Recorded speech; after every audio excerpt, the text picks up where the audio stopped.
Hello everyone, and welcome back to another edition of Retro Sports Hub. My name is Braden Bear. Today, we have an incredible episode for you, as this is actually not going to be a traditional radio broadcasting feature tonight. The big thing that we are promoting tonight is the Olympics. As you may know, I'm from Indiana, and Indianapolis will be hosting, for the first time ever, the largest swimming meet ever in Olympic history.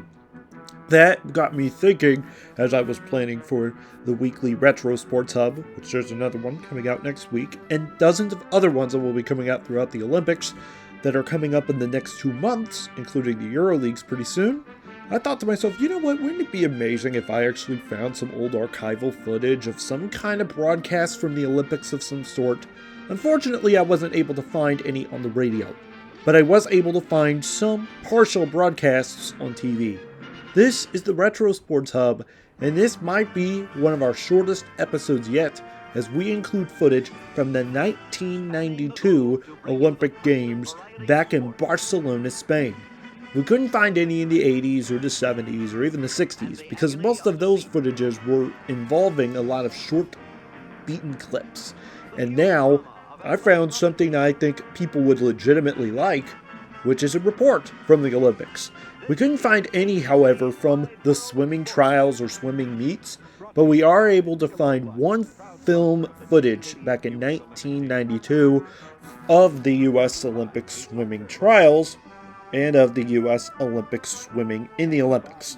But basically, the compass of the story is we have found some archival footage from the Olympics that we could actually include in your sleeping schedule tonight to help you relax, sleep, study, or, if other things, try and help yourself out tonight and have a peaceful and restful night's sleep. Thank you all so much for supporting this podcast. We are growing and changing as we are having more podcasts coming very soon. And this happens to be the start of podcasting for me after what has been a long 14 days. So I thank you all so much for tuning in tonight.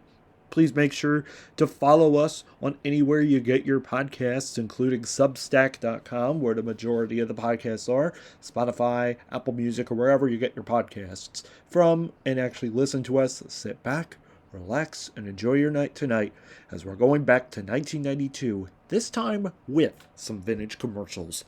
Thank you guys so much. This is WBRA Radio, WBRA 99.1 FM.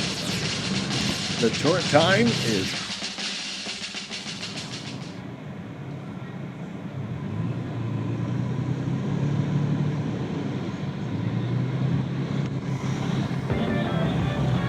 California roller baby, cool. Taste that turn loose. California baby, nothing really smooth. You really get it. Put my baby together. We're California, great jacket. I love you. Cool thing. Shiny earrings. There's some earrings for you to wear, too. Now you're both California cool. California roller baby. You've got the hot place yet. Neon pink. Take your look, take your outfit. Two styles. Coolest again. Super hair. See your flag right inside now. At the roller rink with you. You'll see her whirling and twirling. And then a step or two.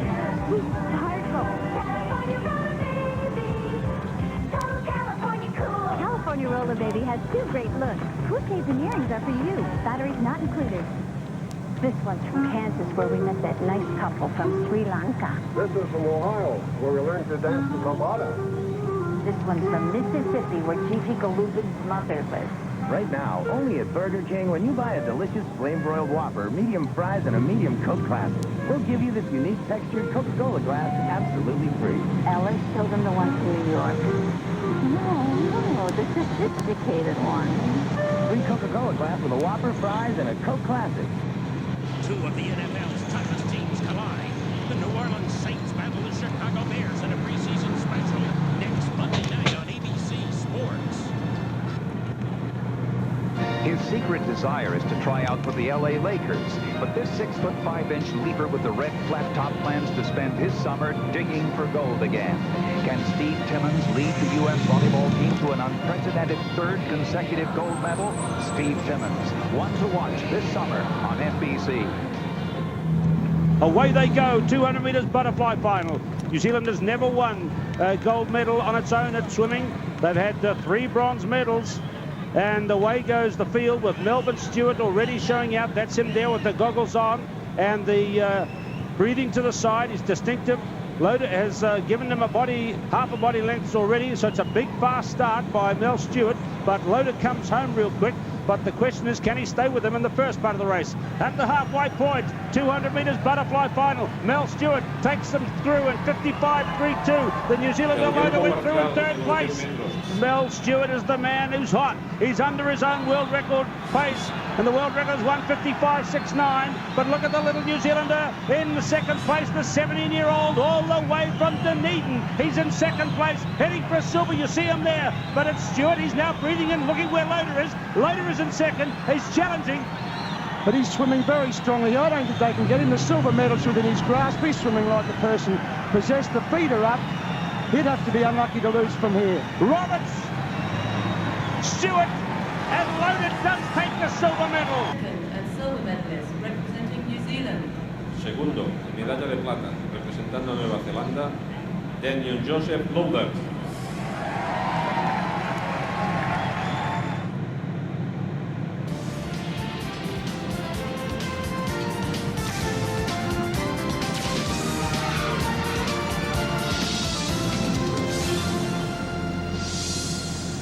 He is the unlikeliest member of a boxing team that's had a very bad week in Barcelona. But Montel Griffin is still in the hunt. After losing both his parents, Tim Austin's Olympic hopes were dimmed by tragedy. But in Barcelona, Austin's dreams are alive again. The running of the bulls continues in Barcelona tonight. A visit from Scottie Pippen. Nicknamed for a prophet, Zeke Jones tries to make good on a golden prediction.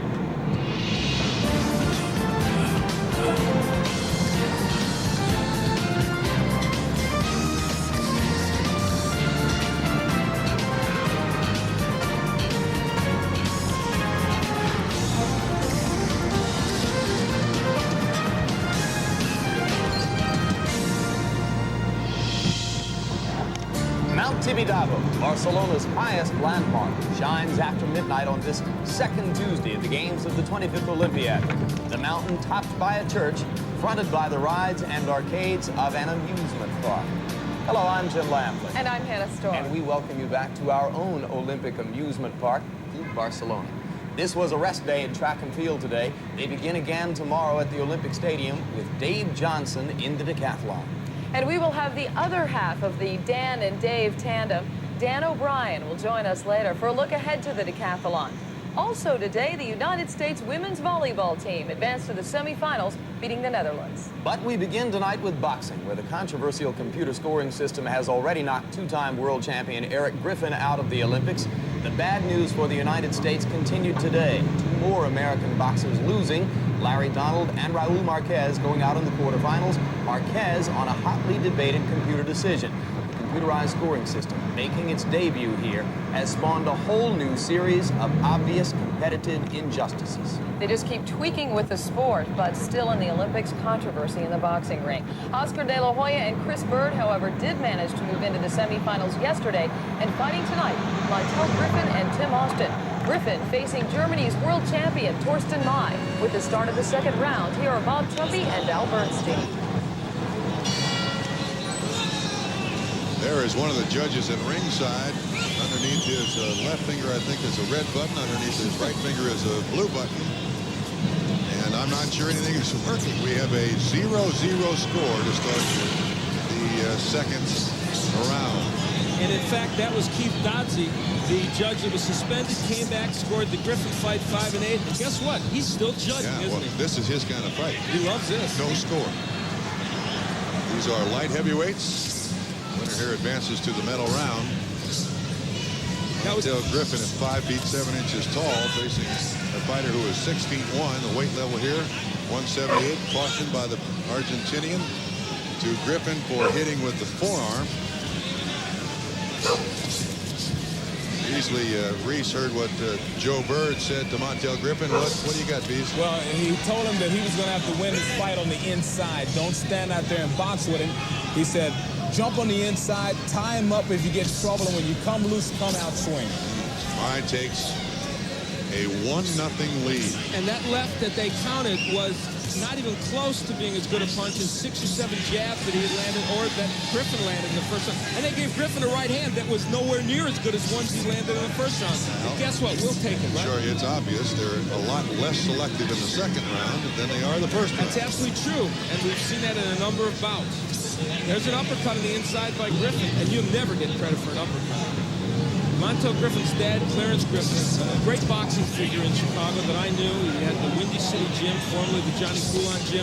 He would be very proud. He passed away. Very proud to see his son at this level of amateur boxing. Now, let me ask you this. We know that this electronic scoring was put into this Olympics in kind of a rush order because of all of the problems they had in '88. Is this a scoring system that you think can survive? Not anymore.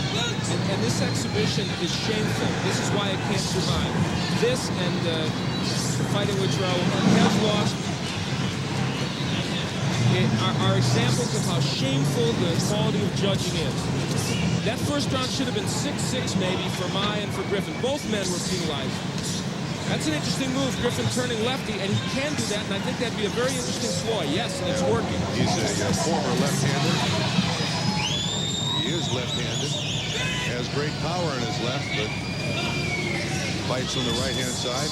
Why not? And Mai doesn't see that many lefties in the light heavyweight division, so it's an interesting ploy. Well, he keeps bouncing punches off the head of Torsten Mai. And like Mai, he's not getting credit for it. Well, 20 seconds left in round 2. The 5 judges sitting at ringside with a touchpad in their hand have judged that a grand total of 2 punches, 1 for each, were hit with a certain amount of force in a scoring area not blocked by the white portion of the glove. This is thrilling.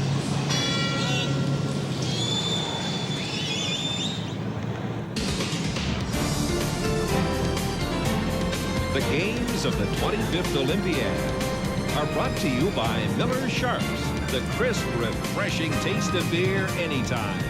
Keep your edge. By Moen Faucets. Moen, buy it for looks, buy it for life. And by Oldsmobile, the power of intelligent engineering. Torsten Mai, this was his point. Lands a pretty good straight left hand. That's a scoring blow, definitely. They got one. Now Montel with a right hand, and that's a scoring blow. And they did good. Twice they did good. Well, we start round 3. Score tied 1-1. Montel Griffin in red, Torsten Mai in blue. These are light heavyweights. Weight limit of 178 pounds. Montel Griffin at 5'7", Torsten Mai at 6'1", and the Argentine referee a caution to Griffin for butting. Beasley, what advice did Joe Bird give Montel Griffin now? Once again, he told him to stay on the inside. He wants him to throw the right uppercut and then come back with the left hook. And then the rest of it was motivation. Give it everything for 3 minutes. Now, that's pretty good. Griffin landed 2 punches, but he did get credit for 1. And the reason I think Joe Bird wants him to do that is the punch that there's a great left hand, and they gave it to Torsten Mai. It was an excellent left hand by Griffin. They gave the punch to Mai. They hit the wrong button again. It's happened so many times in this tournament, but it's very costly when it's a 2-1 or 2-2 fight. I think, yes, the Argentine referee, there's a cut open over the eye of Torsten Mai. That may be the only way to win this bout. There was also a caution to Montel Griffin for talking. Now he's sending him over to another corner, and he's calling it. The doctor is coming to the ring. 2-2 is the score. 2:06 to go in round 3.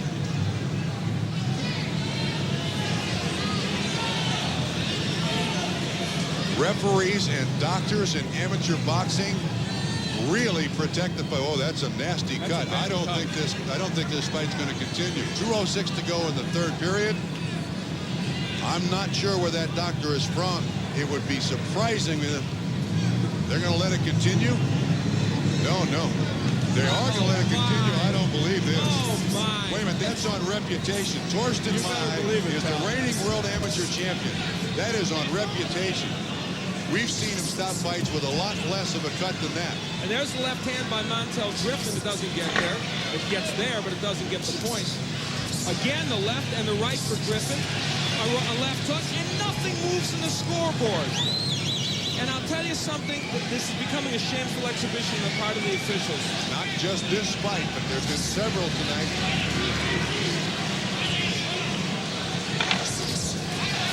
Griffin now aiming at that eye, and I don't blame him. The jab lands, nothing moves in the scoring box. Wait a minute. Once again, a caution to Griffin for talking.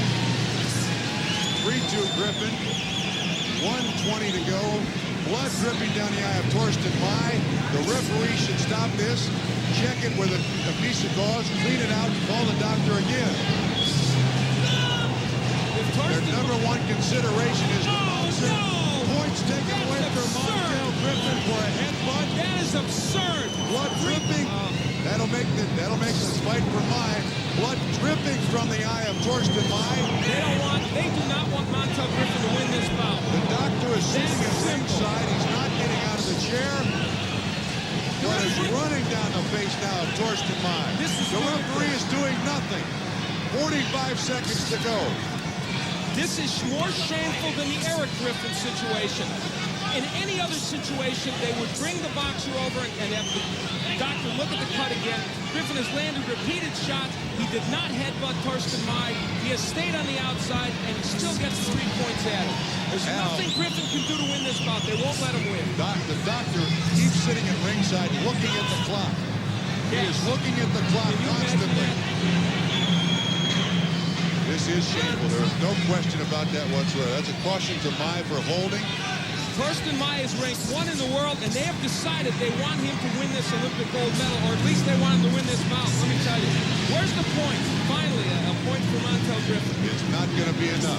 This is not nationalism, folks. This is a bad decision and shameful judging and refereeing. Look at Montel Griffin. Hands up. Hands up. How can they do this? This is pathetic. That is the worst injury we have seen in this boxing tournament. No amateur fight would ever be allowed to continue with a cut like that, and none has been allowed to continue at this tournament. This is a shameful job. He'll never be able to fight the next fight. This is atrocious. Where is the doctor that made that decision? The doctor sitting at ringside is looking at the eye. There is the doctor right there. I don't know where that gentleman is from. He's the man who made the decision. They've set I didn't think they could set a new low for judging refereeing standards. They have. Azul, el representante alemán Torsten Mai. There is no justification whatsoever. That is pathetic. Montel Griffin is leaving. I don't blame him one single bit. He ran out of this building. The people that should run out of this building are the judges and the referee. Pathetic. Here's the punch that caused the cut by Montel Griffin. And I believe that this was a punch in which they gave the point to Torsten Mai. That was the first of many grievous offenses in this last round. Look at this. No amateur bob would ever be allowed to continue with a cut that bad. The controversy just continues after the ludicrous is the word, after the debacle in 1988, the referee being stormed in the ring, the Roy Jones decision. Boxing was given a chance to clean up its act by the International Olympic Committee. This scoring system, is it the answer? Well, I don't think anyone would tell you that it is, from Eric Griffin to Montel Griffin. And I was at the competition in March, Hannah, where the scoring system was supposedly being fine-tuned for these Olympics. I didn't know whether to believe international amateur boxing officials when they told me they believed there was a chance they couldn't come back in 1996. But after having seen what we've seen here, you have to seriously doubt whether they belong in the Olympic Games. International amateur boxing is incapable of cleaning up its act. Well, we will go back to Juventud Pavilion for perhaps more controversy later on. But coming up next, a visitor to Club Barcelona. The other bull fighting for Spanish gold on his summer vacation. Scottie Pippen of the Dream Team next.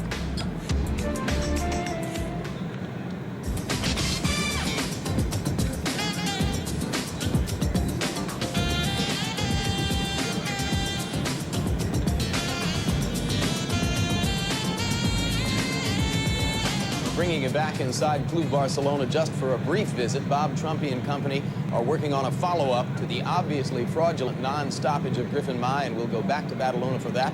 But first, the hoop dance. With an average winning margin so far in Barcelona of over 45 points per game, the Dream Team stampede through the Olympic basketball tournament has become a bit like ballet or theater. You know how it's going to turn out, but the aesthetics remain irresistible. Plenty of style points tonight for the Americans in their quarterfinal against Puerto Rico. Larry Bird with the three-pointer, one of 12 tray attempts on which the USA succeeded. The Dream Team scored the first 17 points of the game, led 67-40 at the half. And Magic Johnson showed no signs of rust after his injury last week, scoring 13 points on the night. The United States next plays Lithuania in Thursday night's semifinal. Obviously, no problems tonight. The contest ending on this Scottie Pippen dunk. The United States by 38 over Puerto Rico. And joining us now, another Dream Team complimentary membership visit to Club Barcelona is the one-time NBA draft dark horse who has become one of the league's greatest superstars, Scottie Pippen with Hannah Stoll. Scottie Pippen here in his uniform. He hasn't even showered yet from that game against Puerto Rico. I guess you worked up a little bit of sweat against those guys tonight. Yeah, we had a nice sweat tonight. Puerto Rico really came out and played well tonight. You know, we accepted a better challenge from them. We knew they was going to come out and try to play us a lot tougher, and they did. You're a competitor. You like a challenge, but let's face it, you're not exactly playing the Detroit Pistons here in the Eastern Conference Finals. You have breezed through the competition. Is there anything lost in the experience because you haven't been tested or had to elevate your game? I think we've lost a little bit of our momentum. That training really got us out the blocks early in the previous games we played. Tonight we got off to a slow start. The last game we was off to a little slow start, but I think we're going to have to really pick it up these next couple games. Teams really coming at us now. Well, Chuck Daly made you guys practice yesterday. I know the golfers didn't like that too much. They had to move back their tee times. Was that a signal to you that, hey, we got to get down to business, the gold medal is at stake here now? Well, it was definitely a wake-up call. I mean, we got to realize now that this is what we came over here and spent the last 3 weeks for. And now we got to put everything on the line. We got to really concentrate and keep basketball at the point of our mind. You have 2 NBA titles. What would a gold medal mean to you? Have you thought about it? Yeah, I've thought about it. It'd be more than anything to me right now because, you know, I feel like the two rings are very important to me, and I wouldn't give them up for nothing. But it's a different feeling when you put on this red, white, and blue uniform. You're going out playing for your country, and you just can't put those two in the same category.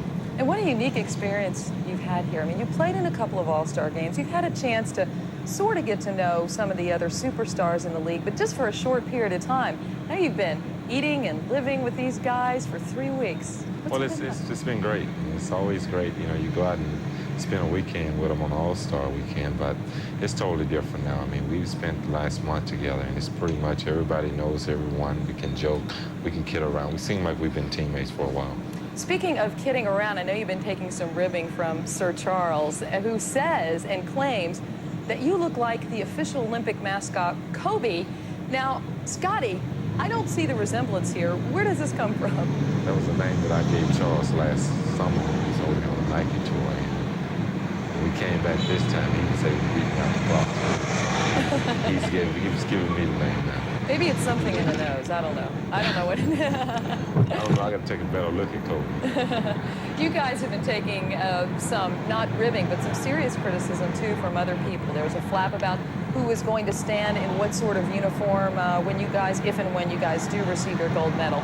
Flap about not staying in the athletes' village. People saying that the Olympics are not for the rich and powerful. They are not for the NBA players. Has that taken away at all from the Olympic experience? That's taken anything away. One thing we want to do is get this week over. We want to get all the flag behind us. I know a lot of us want to go enjoy being with our families and vacationing. I mean, no matter what we were doing that time when we were at the ceremony, this is not going to be any concern anymore. I mean, right now, our main concern is to win. All right, you did have one concern in a game earlier, some extra motivation when you played Toni Kukoc of Croatia. I know you were unhappy at the efforts that Jerry Krause made at signing him earlier. You were a little bit insulted by that. Was there a sense of satisfaction in holding him down to 4 points in that game? Yeah, it was definitely a sense of satisfaction, but that wasn't the most important thing to me. I think the most important thing that what we wanted to do was beat this team. We heard that they were supposed to be our toughest challenge, and we wanted to go out and show people that no one's going to be able to stay with the Dream Team, period. And whether they had Tony Kukoc or Charles Petrovic or wherever, I mean, we was going to go out and do a job. All right, thanks, Scotty. Go hit the shower, okay? Thanks. Jim. Thanks, Anna. Thanks, Scotty. And tell Barkley no great insult on the Kobe thing. He's a accomplished member here, too. Well, we'll be taking you back out to boxing to tie up the loose ends in the Griffin-Mai controversy after these messages.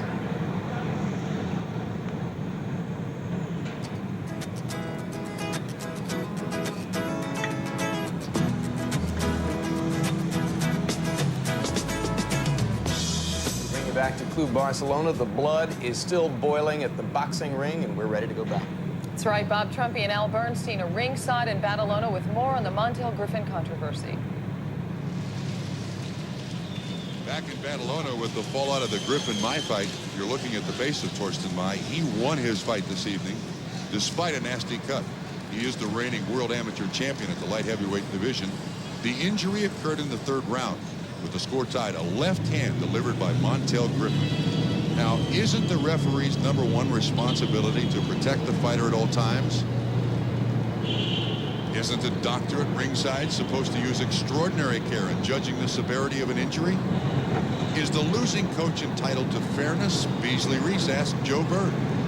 Do you think that something is going on? Do you think that there's something against the U.S. boxing team? Well, yeah, it's something against the U.S. boxing team. I can say it now. We're not going to get nothing close here. We was the one that kicked against this machine back at the World Games in Moscow. We didn't like the machine, and they going to take it and show us that they can beat us with this machine. And that's what happening. We get some pretty bad decisions. Even like last night when we was against Savon. Nowhere in the world he throws 7 punches in the last round, scoring blows. Right. But they getting these scoring blows, and we're not getting the same scoring blows that other countries get.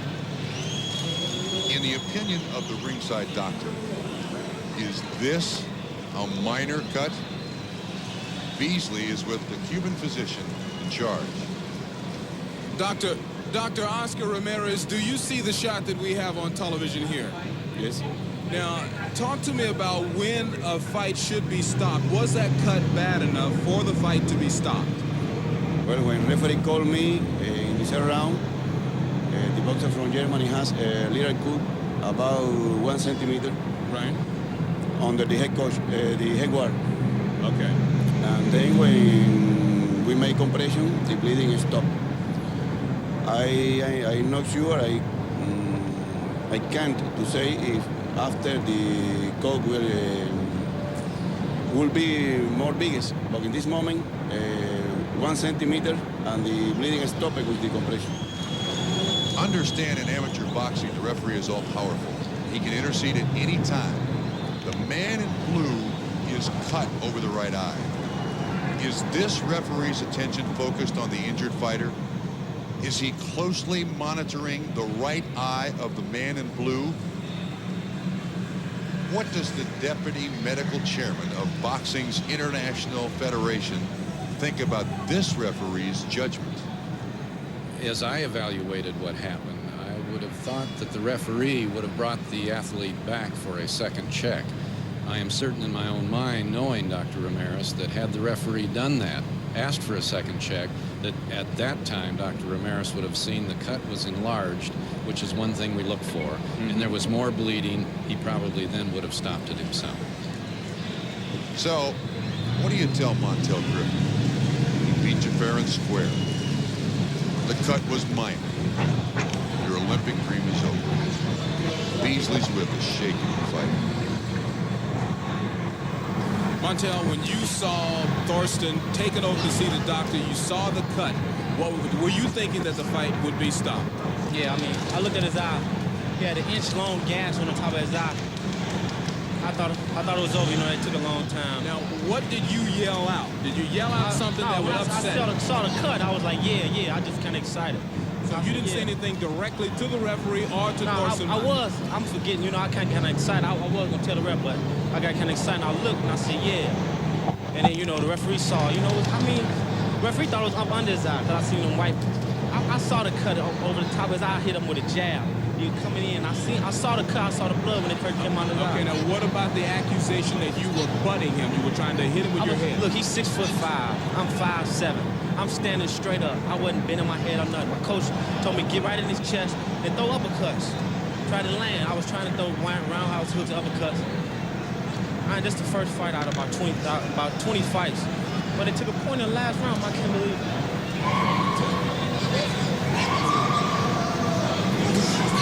So that's what we've been able to piece together for you. And you know, as people filed out tonight, a little bit of irony. I happened to pick up this magazine, just look through it. It's the official magazine of the governing body of amateur boxing. The cover boy, Torsten Mai. Without the cut, Torsten Mai. And it makes you wonder, no, maybe it doesn't make you wonder about why the ABA people seem so anxious in this bout, frankly, to protect Torsten Mai, ranked #1 in the world. Not only did the judges not give Montel Griffin much credit for his punches, not only did the Cuban doctor not take into account an atrocious cut, maybe because he thought the Cuban would be Mai's next opponent, but the referee from Argentina saw fit in a precisely bad moment for Montel Griffin after the cut was already bad to add 3 points to Torsten Mai's total because of a ridiculous warning against Montel Griffin. If ever there is a case that in amateur boxing's favoritism still exists and incompetence still exists, this was it. This is as bad as it gets, Bob. I'll tell you another thing, too. Remember, when boxing left Seoul in '88, they had a responsibility, they felt, to clean up their act. Here in '92, I'm not sure they've made any progress. And it occurs to Hannah and me as we watch that report, there is one more potential procedural step which will offer a litmus test.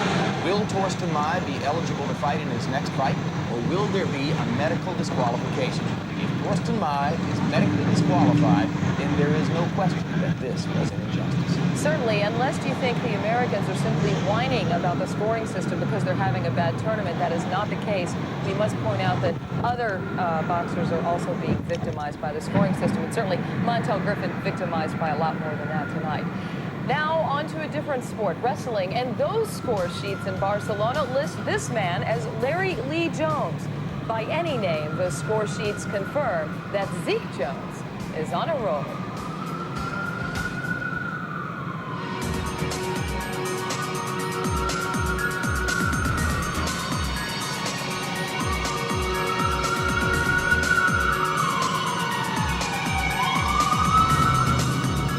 Welcome back to Club Barcelona, and about 8 miles north of here, the USA boxers faring none too well in Badalona. 3 of them have already lost, but we still have Cincinnati flyweight Tim Austin on the way. And with the unfortunate bad taste of Badalona boxing still in our mouths, we turn to another form of combat. 25 years ago in Ypsilanti, Michigan, Larry and Shirley Smith had a difference of opinion about what to name their newborn son. They settled on an official name of Larry and an unofficial nickname of Zeke, after the biblical prophet Ezekiel. By the age of 5, Zeke Jones had begun wrestling, and that was just the beginning.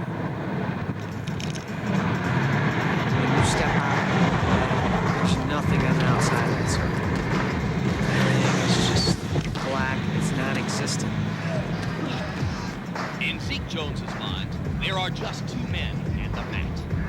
I see a person in front of me, and I'm constantly looking at ways to attack that person, how I can score, looking for openings. Those are the things that you see. Those are the only things you see. Ever since age 5, Zeke Jones has been looking for those openings. His brother John entered him in a youth tournament, and Zeke hasn't let up since. I tell you, I really loved wrestling. I think I was made for it. At Huron High School in his home state of Michigan, Zeke won 43 straight matches and the state title his senior year. He was expected, like his brother John, to attend Iowa State, but he shocked everyone by choosing Arizona State, the program then headed by 1992 Olympic coach Bobby Douglas. To this day, I'm so glad I went to Arizona State. I mean, it was the greatest choice for me. You know, I got to be with the best wrestling coach in the world, in my opinion, Bobby Douglas. He never won an NCAA title, but Zeke was the only collegiate to make the U.S. World Championship team in 1989. Then 2 years later, at the 1991 Worlds in Varna, Bulgaria, Zeke found himself in the final against 4-time world champion and hometown favorite Valentin Jordanov.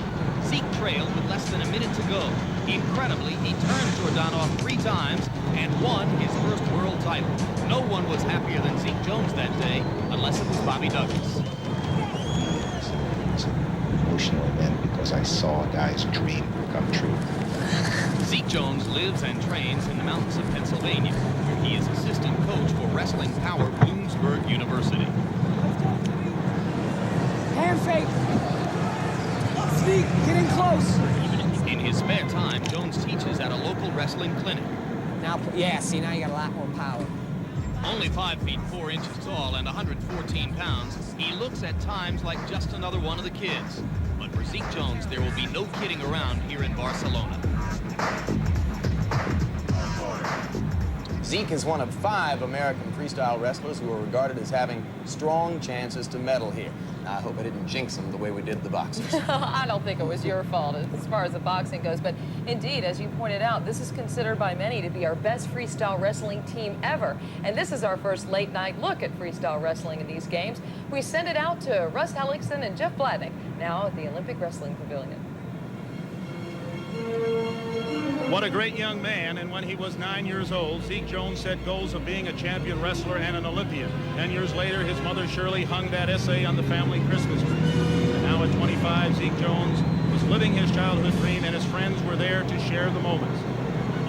In his first match of the day, he won 1-0, and later in his 4th Olympic match was paired against defending Olympic champion Mitsuru Sato of Japan. He joined the match with about 3 minutes remaining, and Jones is leading 5-0. Sato is in on a good leg shot here. Jones sprawling back, putting his weight down. Now he's sitting under. He's in a great position to counter now. He wants to post the weight forward and lift Sato's backside over the top. Jones often gets very aggressive in these positions, and it could perhaps get him into trouble. He's to throw it over the top, and he did. Able to score 2 points there, but Sato scored 2 points of his own. And the score now 7-2 for Zeke Jones of the United States.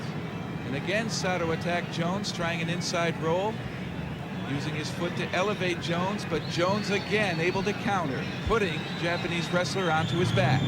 And the half Nelson combination gives him 2 more points, takes the score now to 9-2. Jones had an attempt at a fall here, nearly pinning his Japanese opponent. He was able to keep pressure down, but Sato would continue to fight and was able to get off of his back. The 25-year-old from Bloomsburg, Pennsylvania was showing the speed and techniques that had made him the 1991 world champion in this weight class. Jones attempted to score more points in the top position. Sato was able to counter, and the match returned to the standing positions. The crowd very much behind Zeke Jones, and he would start to play defense to try and protect that 9-2 lead. 3-time All-American. Every time he was in the World Championships, he improved from 9th to 4th to 1st, and now he was wrestling for a gold medal. Despite being a world champion, he was unsatisfied with the attention he received. He was quoted saying that the Olympics are unparalleled in prestige and wanted to add the championship to his accomplishments. But the Japanese wrestler scores 1 point, takes the score 9-3 with just seconds remaining in the match. Jones became too defensive and was warned for passivity. Sato, in desperation, put him down on the mat and would try to score some points to get himself back into it. But with a 6-point lead, there was no way that Jones was going to let victory escape. Sato tried, but Jones countered. And with seconds to go, Sato does get a 2-point tilt. That takes the score to 9-5, but time runs out, and his family celebrates his 4th victory in the Olympic Games. Zeke Jones, the victor, 9-5. One more match tomorrow, and he will be in for the gold medal match. His fiancée also celebrating here in Barcelona. Jones wrestled well throughout the match and was strong, especially early in the bout. Here he was able to counter his opponent using a front headlock and then change directions, whipping Sato to his back. Jones would not settle just for the points. He would then step over and nearly pin his Japanese opponent. But Zeke Jones not the only story on this highly touted USA squad. The big man, Bruce Baumgartner, going for his 3rd Olympic medal. He won his first round over Karel Barbatov 9-1, and now is up against Zsolt Gombos of Hungary. Baumgartner was able to take Gombos down from the standing position. And then he was also able to turn him, scoring with that gut wrench for another 2 points.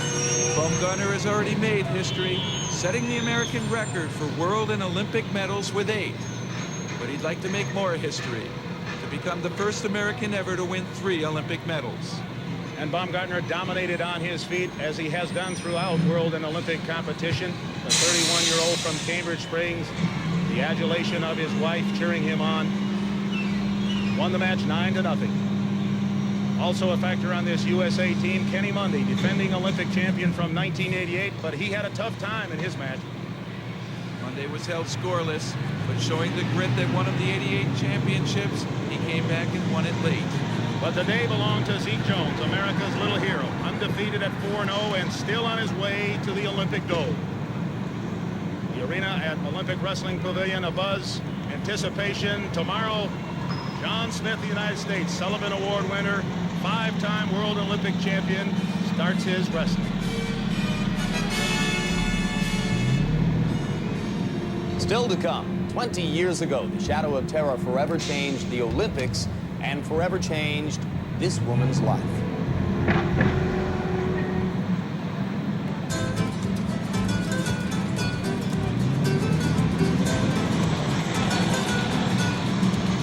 Welcome back. Earlier tonight, Bob Costas looked back 20 years to the tragedy in Munich, the second Tuesday of the 1972 Games that turned what were supposed to be the Games of joy into the single worst nightmare in Olympic history. One of the 11 Israelis killed in that incident was fencing coach Andre Spitzer. The circumstances which brought him to Munich and the family he left behind make the events of September 5, 1972 heartbreakingly real today. Fencing master Andre Spitzer was a gentleman who 2 years earlier had married one of his students, a Dutch girl named Ankie. 2 weeks before the Olympics, the Spitzers welcomed a baby daughter named Anouk. Then Andre left for the Games. Our daughter was in the hospital because she cried 24 hours of the day. We had no idea why. So 2 days before the massacre in Munich, we were not even in Munich. We were in Holland at the hospital to see if the baby was doing okay. He came to the hospital and saw me and kissed me and everything, and then he had to go back. My mother took him to the train station, and when they got there, he missed the train. And he was very happy because he said, well, great, you know, I'll have another day with Anouk and with you. So I said, no, but you're going to be in trouble, so let's try the next station. So I was driving and raced down to the next town. And he didn't even get time to buy a ticket. He just jumped on the train and there he went. And obviously he never came back because that night we went to sleep and that morning the terrorists got into the village. And apparently from what I hear, that day I stopped crying too. He's really close to me in a way, although I don't know him at all, but I really feel like I know him. Just a year ago, I went with some friends of mine to Germany and then to the Olympic Village, where I was for the first time. It's houses, people live there, and I just looked at the specific house where it happened, and I wanted so much to knock on the door and say, do you know what happened here? You know, how can you live here in this house? Yes, there is a little memorial stone, but nothing more than that.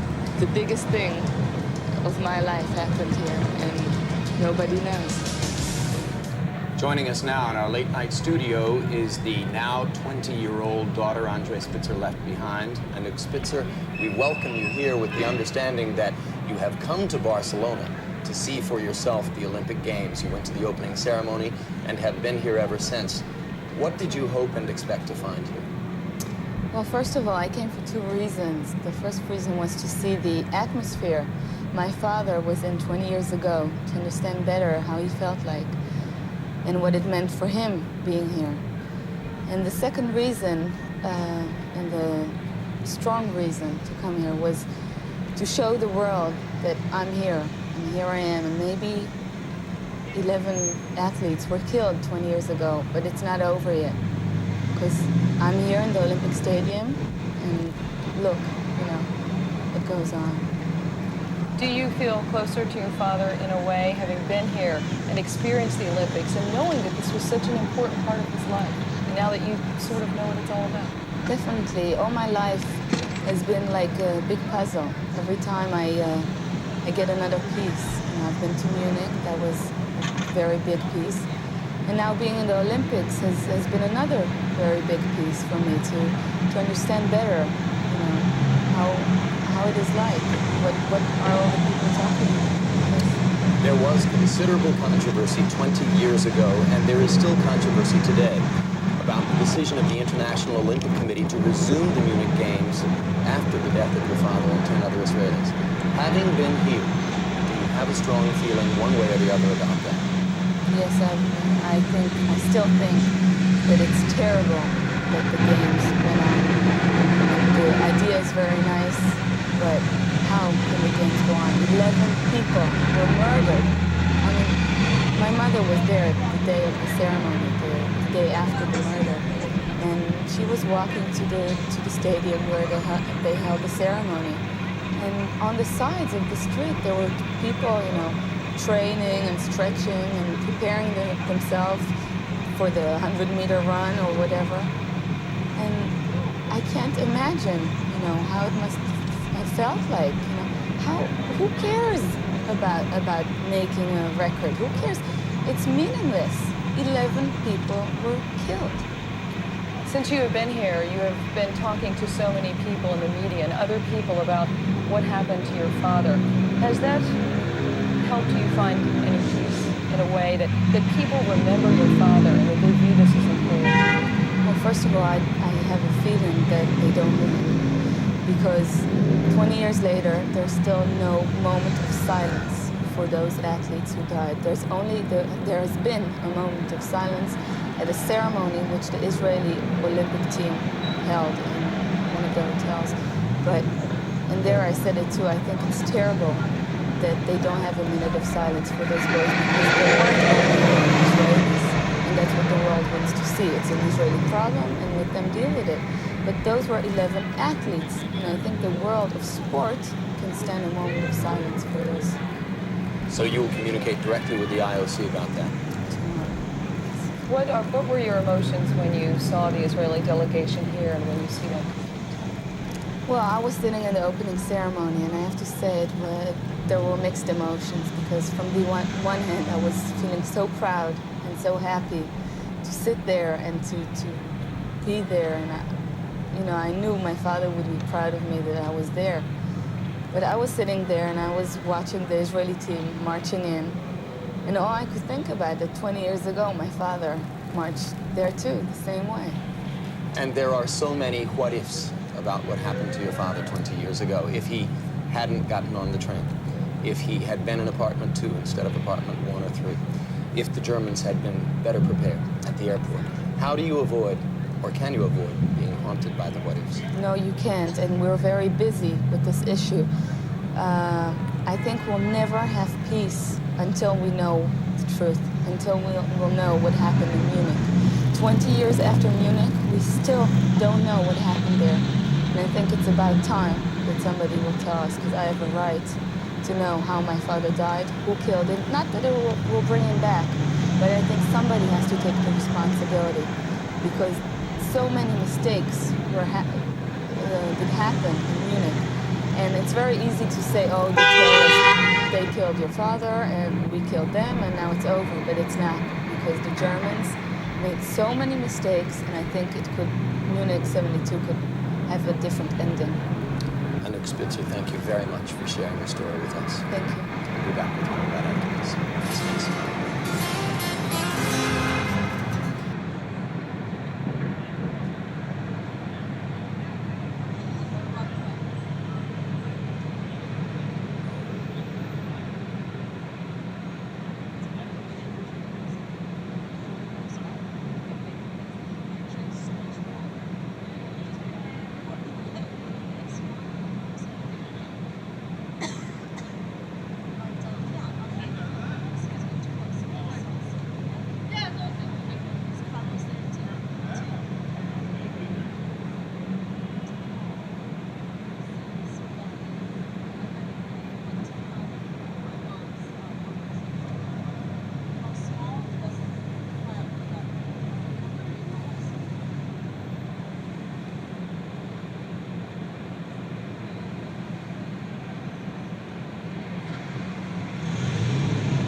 watching Channel 6, WSYX Columbus.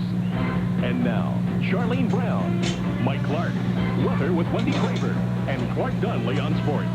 This is Channel 6 News Nightcast. Good evening, everyone. Thanks for joining us. Our top story tonight, more worries for the hundreds of thousands of people left homeless by Hurricane Andrew.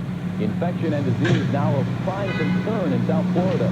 The areas ravaged by the storm are now targeted by mosquitoes and other insects. Repellent and medical supplies are among the planefuls of items being sent to that area. Health officials fear disease could arise from a lack of clean water and rotting food and garbage covered by swarms of mosquitoes. As victims try their best to get supplies from volunteers in a timely and organized fashion, tempers are simmering in the 90-degree temperatures. Congregations gathered in the hardest-hit parts of Florida and Louisiana today, hearing messages of hope from their pastors. Meantime, President Bush mobilized nearly 20,000 U.S. troops, joining the Florida National Guard in the Homestead area. The president is also allocating more than $120 million in emergency food stamps. A little girl from Kirkersville is taking help for the hurricane victims a very long way. Tanya Hutchins tells us tonight how a 10-year-old school project has now turned into a community-wide effort, which includes her church. What we got there? Macaroni and cheese. 10-year-old Kristen Carpenter and her mom are surprised at all the support they've received. The Kirkersville girl wanted to help the hurricane victims and started her own campaign to gather food and supplies last week. I didn't think that all these people would help. Now that everybody's telling me on TV, I'm really glad they're helping. Kristen's fellow members of the Pataskala Church of Christ brought food and supplies to Sunday services. They've got that reputation here of being like that. Whenever there's a need, they respond very generously. The pastor showed us an envelope from one girl who donated her babysitting money. Just an example of the community spirit here. When you see people who are so much less fortunate than you are and they're having so much trouble just getting a bite of something to eat, you know, you want to help where you can. This whole project is turning out a lot bigger than the Carpenters first expected, but they still need things like diapers and cleaning supplies. So collections will continue here at the church and at Kirkersville Elementary School throughout the week. If we get enough, we're even talking of renting a big U-Haul and taking it down ourselves. That way it'll get down there quicker. It sends chills down my back every time I think about it, you know. Just to think about going home one day and having literally nothing. Now the Carpenters and Pataskala Church of Christ hope other churches and businesses will get involved. They don't care where the help comes from, as long as it gets to the victims. In Pataskala, Tanya Hutchins, WSYX, Channel 6 News Nightcast.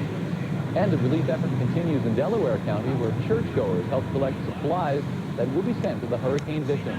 Volunteers dropped off food and clothing to the Powell Center today and spent the day sorting out all the items. The response was good, we are told, but many people brought along donations to their church services. Volunteers will keep the drive going. The center is located on Powell Road, and it will be accepting donations tomorrow and Tuesday from 9 a.m. until 9 p.m. There are so many calls for help coming from hurricane victims in Florida and Louisiana that a federal office in Texas cannot handle all those calls. So many of them are now being sent to Columbus. The Federal Emergency Management Agency, FEMA, opened up a satellite tele-registration center. They say Columbus is a perfect site because of the recent Masseyville floods. Already had emergency efforts up and running here. What we'll be doing here is taking applications over the telephone from the disaster victims in those two states.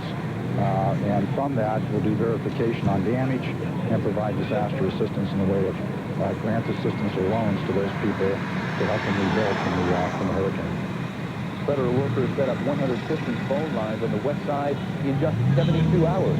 At 6 o'clock, we told you that FEMA was looking for help answering all those phones. And that sparked another wave of phone calls from people wanting to help out. Well, tonight, workers at FEMA tell us that they do have enough people now to handle the phones. Turning to other news tonight, last week, Billy Inman refused to resign as manager of the Ohio State Fair. So the commissioners fired him. Now the fair's deputy director will get that same offer. The Ohio Equal Opportunity Center says Oscar Green, the deputy director of the Ohio State Fair, should be fired or suspended because there's reason to believe that he sexually harassed 2 female employees and filed complaints against him during the fair. Mark List, who is replacing Billy Inman as fair manager, says that he will talk with Green or his attorney tomorrow to give Green an opportunity to resign. About 150 people rallied at Llewellyn Farmers Park on Puddle Road today against developer Pete Edwards' proposed mall at Puddle Crossing.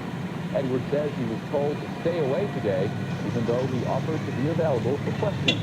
The developer says the mall would create 4,000 jobs and bring $2.5 million tax dollars into the Columbus school system. But protesters say the mall would only bring more traffic to an area full of kids. So they want Edwards to put his mall somewhere else. He can tell us whatever he wants. He can show us whatever pictures he wants. But until it's in the written text, he is not legally bound. So we want people to come out and see what is in the text. The Civic Association brought the text from Edwards' proposed rezoning plans for residents to read for themselves. But they say the plan would put busy commercial property right next to their single-family homes there. Well, Wendy Taylor's in for a first check and tomorrow's weather. And it's going to be very, very nice. And nice and cool tonight. If you don't have any allergy problems, you can open up the windows, turn off the AC. Clear skies overnight with a low of 55 degrees.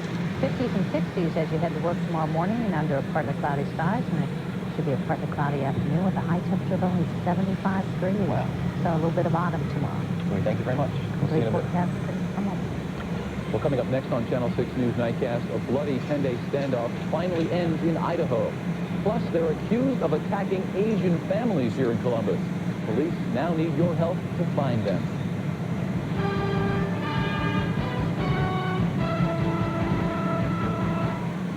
Families are big, big business. So everybody says theirs is a family car. Hey, tell me it has 90 cubic feet of passenger space like a Subaru Legacy. Enough room for 5 so you're close but not touching me close. Tell me it has a quiet, horizontally opposed engine like the Legacy. There's enough noise already with a family. Tell me it offers all-wheel drive and anti-lock brakes like a Legacy. A family car is for my family, not some other family I don't care so much about. Tell me I have the money. I want to know what they drive. Save up to $2,100 at your local Subaru dealer today.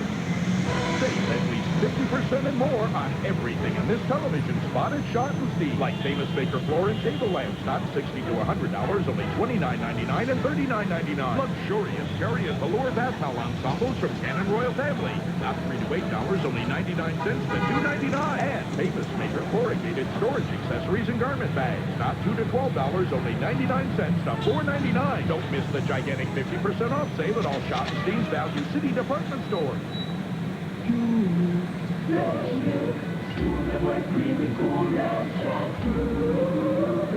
Sweet and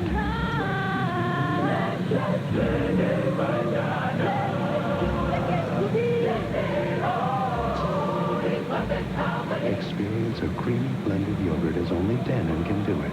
Fat-free, no artificial anything, just pure Dannon. Dannon blended yogurt. Tax people call it a year April 15th.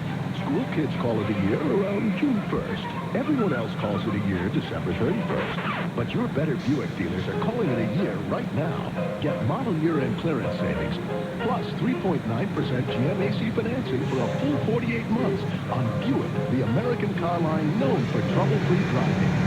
So before you call it a day, hurry to your Better Buick dealer for the year clearance before they call it over. A bloody 10-day standoff between an armed fugitive and FBI agents ended today when the gunman finally gave up.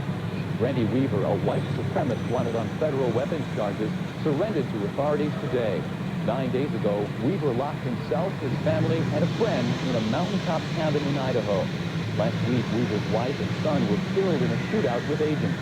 The federal marshal also died in that gunfire. 44-year-old Weaver has been charged with the marshal's murder. Weaver said he gave up because his friend was badly wounded in that shootout and he needed medical attention. Until 3 days ago, our Crime Stoppers case of the week was to have been a series of 3 robberies in the Columbus Asian community. But on Thursday, those crimes turned to murder. A man was shot and killed during a 4th robbery on Thursday. Police arrested 2 teenagers in the case. But they're still looking for 3 more suspects. John Greiner reports tonight that you can receive a $4,000 reward if you can help police identify the rest of the gang.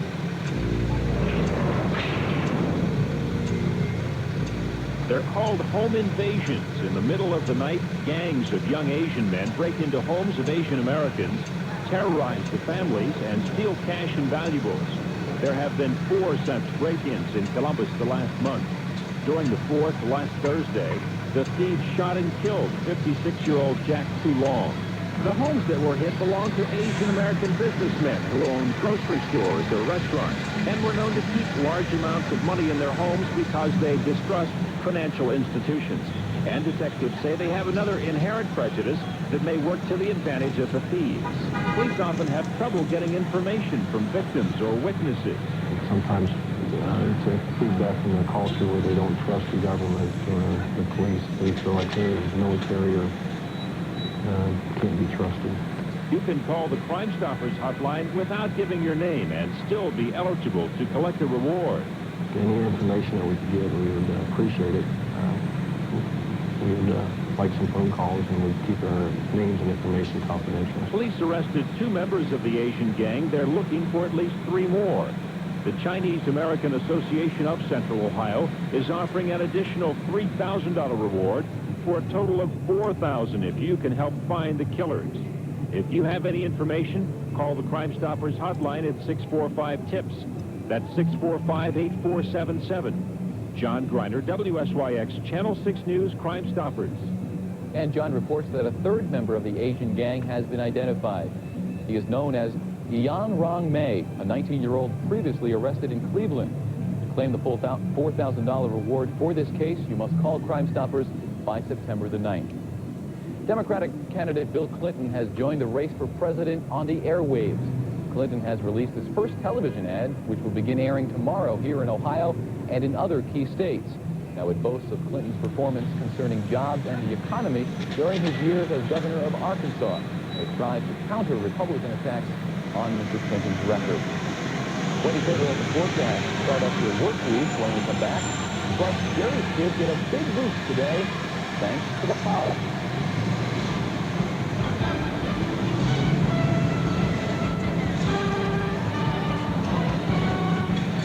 I'm looking at it.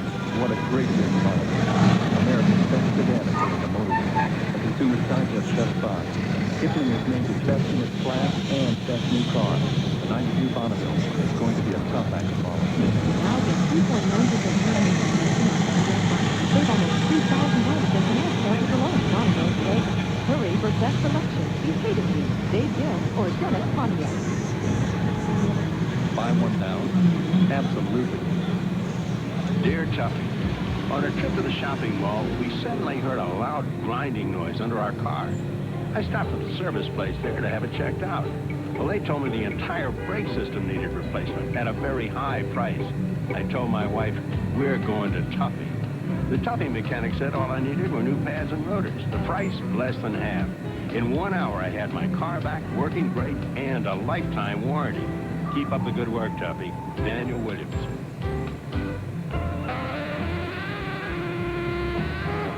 At some fast food restaurants, the burgers hang around in the red light district until you drop in. Not at Rally's. Every Rally burger is made to order fresh for you in less than a minute. Rally's has it fresh. Rally's has it fast. Thank you for coming to Rally. Rally's has it right. To avoid salesmen, some people shop after car dealers are closed. Did you hear that? Or so they thought.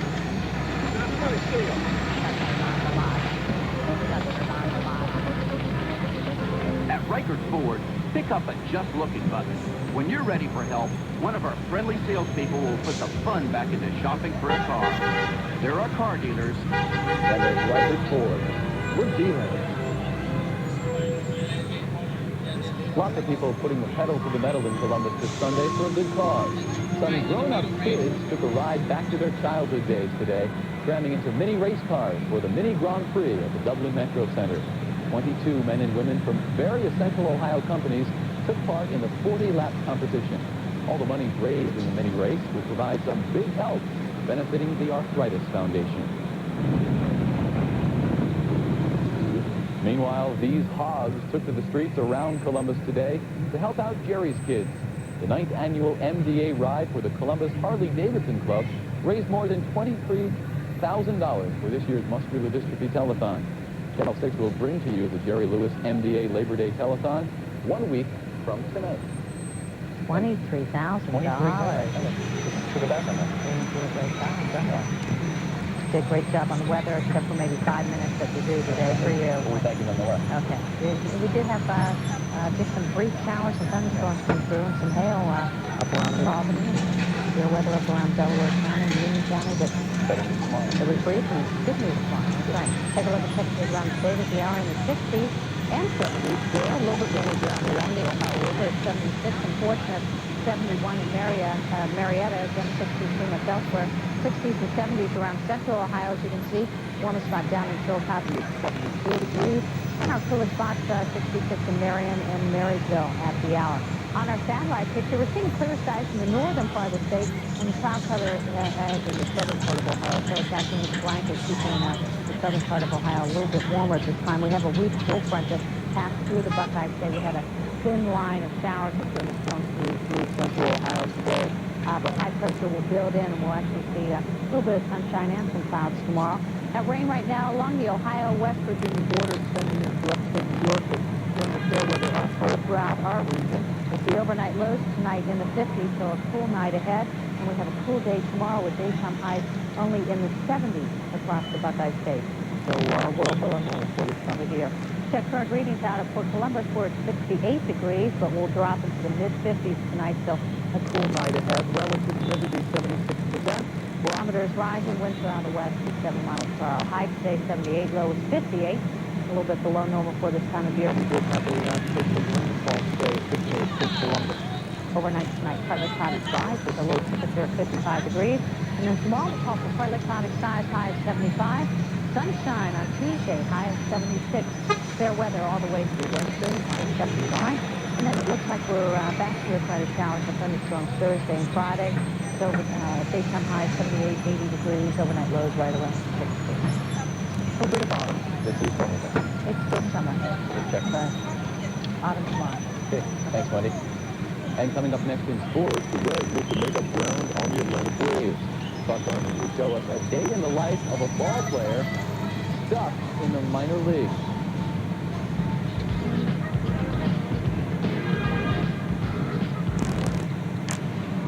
First, the engineers did their job on the 1992 Oldsmobile Achievers. Cutlass 3 and 88s.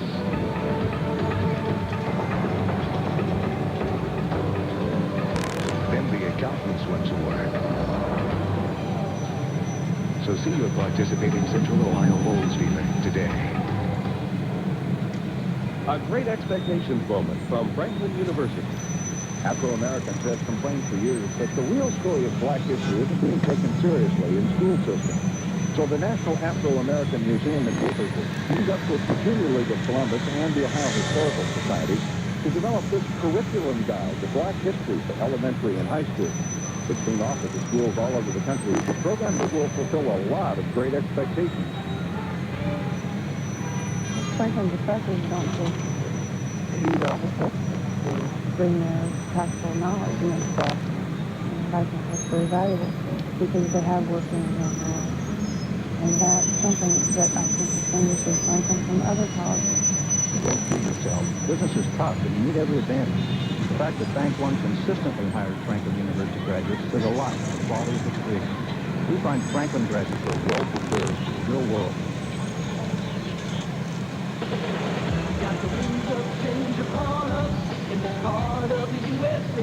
If you're looking for one hot summer berth, check out the Sport View Mercury Topaz GS 2-door.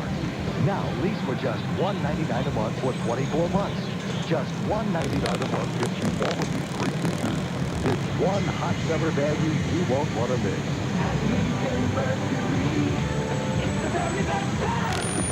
Mercury Topaz is your Lincoln Mercury dealer today. Most dog owners take a lot of pride in teaching their pet a new trick. That's especially true for the masters of these Newfoundlands. According to legend, Newfoundlands were used on French fishing boats before they were to rescue overboard sailors. But Mikey White, these dogs were able to perform so well that this water rescue competition in St. Louis today. Carrying life preservers and jumping all sorts of drowning victims. Dogs come from all over the country that took part in today's competition. It was great swimming for the police. No, big belly flap. Really odd. What do you expect? Really, you look like that in Ohio. But I'm with the dog too. Very good at the same time. Big one. Tomorrow's finals, the 92nd U.S. Amateur Championship at Deerfield. As I slowly stayed under the water. Australia's opponents only won 49 holes in match play. The NBA rules might no putt on the course. 58 yards out to the iron for Eagle. And he's got it. There's one up on his opponent, Alan Doyle. They're even though in the first tee. 11 of his first putt. He won up again. 13, 16, and 17 then. He beat Doyle 2-1. He won tomorrow's final. I'm sure he had a much easier time with his opponent, Kelly Hickey. He's approaching number 6. He's very close. He is 3 up at that point. Listen, in the meantime, having the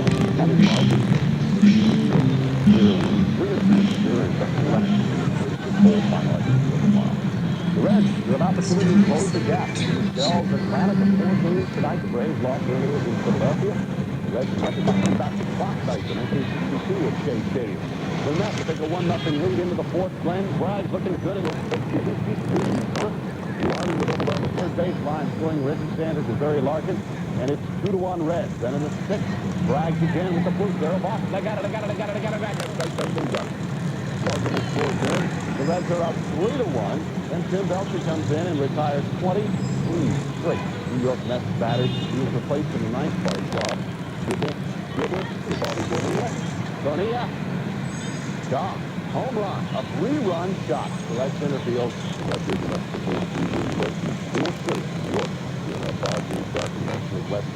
Meanwhile, winning and dealing. They beat Philadelphia and got Jeff Reardon from the Red Sox for 2 days. One straight Pirates are leading each by 3.5 now, and the Cubs beat San Francisco 3-1. The Tribe in Oakland this afternoon. First inning solo Martinez at the plate. A solo home run to left field. The Tribe led this one 2-0 after 1, but it was tied in the second for Walt White. Grounding one down the third baseline. Carter Lance and third. Steinbach to score. The A's are up 4-2. They led it 7-2 after 5. And in the 6th, Martinez again with his second solo home run of the day. Paul Toretto tracking down a foul ball, and he seeks for his effort. Toretto caught the ball.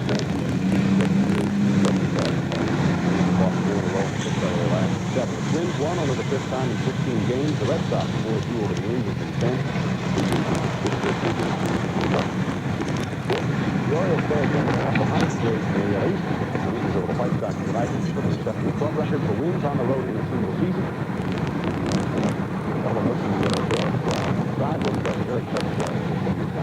Signed the deal and practiced football team today. And the Bengals top draft pick around the $75 million a year over 2 years. That would make backup quarterback David Klingler the highest paid player on the team next to Sutton.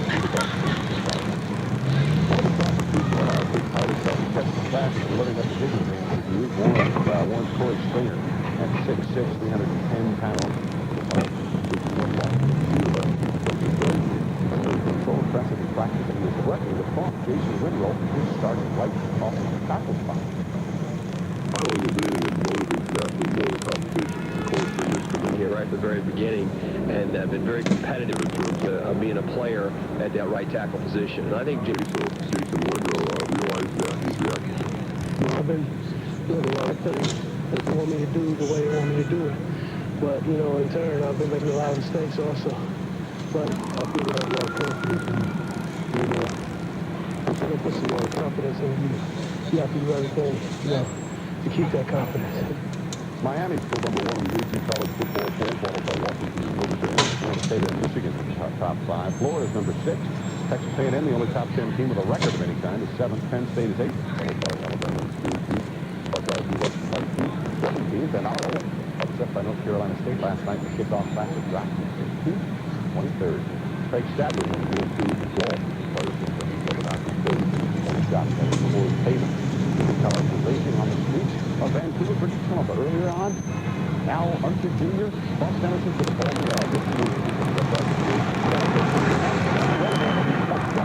Johansson on lap 30. Rahal is running second. He cannot get back in the race. Michael Andretti will have this race in second consecutive year. Gilroy was second. Johansson third. Scott Pruitt fourth. One of life's most long drive up about a foot from the east field. This whole West Junior going back. Back and got it. I just hate when this happens. The compounding error didn't see the ball in there. That field is a left back field. He got his package. He thinks it's the game ball. He throws it in. He doesn't work. They won't allow that. What do you do? They won't allow it. Hold on. That's the three ball. That's how it is. Thanks, Buck. Up next, Wendy Craver has one last look at our weather.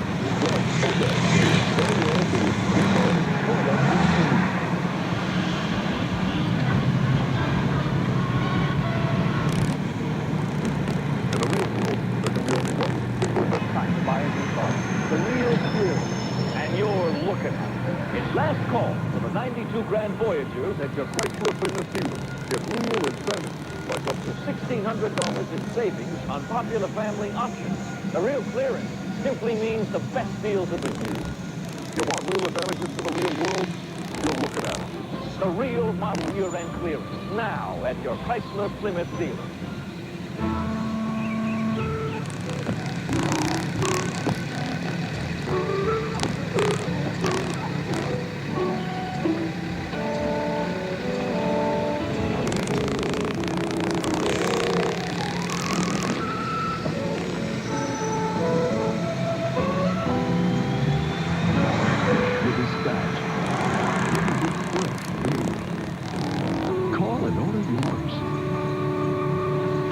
Uncle Tim's reminding lesson number 1.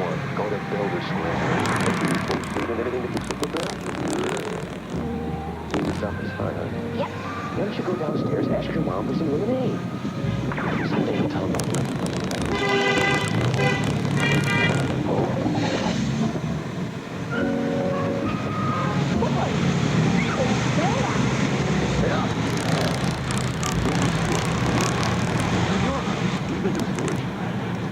Now, during Chevy Rock Solid batteries, get incredibly low 2.9% oil below Chevy. First, for the first time, pick up a J.D. Power & Associates initial quality study. 2.9% financing means saving nearly $3,000 in further on a new Chevy. So hurry into Rock Solid batteries. At 2.9%, it pays to get Chevy trucks. And trucks you can depend on, the trucks you're planning.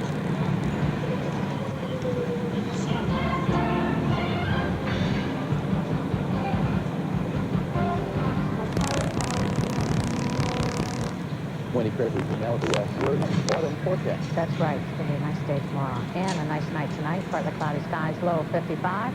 Temperatures in the 50s and 60s as you head to work tomorrow morning. Partly cloudy through much of the day with a high of only 75. Enjoy your day.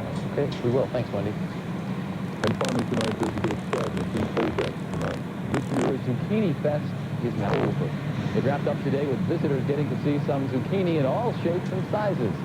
Also, wild YouTube food as well. you can have your zucchini, of course, deep fried or sample a zucchini hamburger. All the tasty applications for the vegetable have evil chips. It's really good. You know, as long as Smith brought back some zucchini donuts today to show you, but someone put them on my desk and didn't tell me about it. They're gone. So we don't get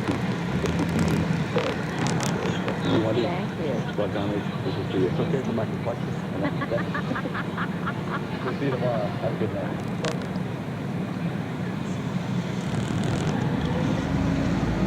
Yeah, I want a car. I want a car with power. Tell me it has 230 horsepower like the Subaru SVX. Tell me it'll produce 228 pound-feet of torque. I don't know what that is, but I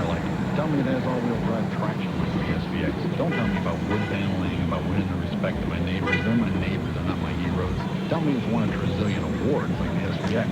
Tell me. I have the money. I want to know what to drive. Test drive a Subaru SPX at your Columbus Subaru dealer today. A devil-worshipping team kills to honor the in the Northeast. Daredevils catch rattlesnakes by hand for fun. A miracle baby cheats death twice. These are the stories of a current affair. Stories of triumph, of tragedy, of the human condition. From city to city, from town to town, when it matters to you, it happens on A Current Affair. A Current Affair starts August 31st on Channel 6.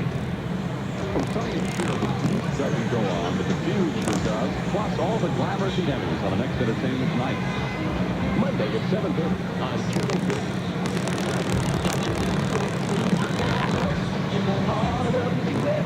Catch the Tracer Triple Play at your Lincoln Mercury dealers. Now, the 93 Mercury Tracer and Tracer Wagon features 1, 0% to start. 2, special low payment of $199 per month. 3, we pay your first month's payment and security deposit. That's the Tracer Triple Play, a great way to get through summer. Catch the Tracer Triple Play at your Lincoln Mercury dealer now. Good morning, Columbus. The hour you need to plan your day.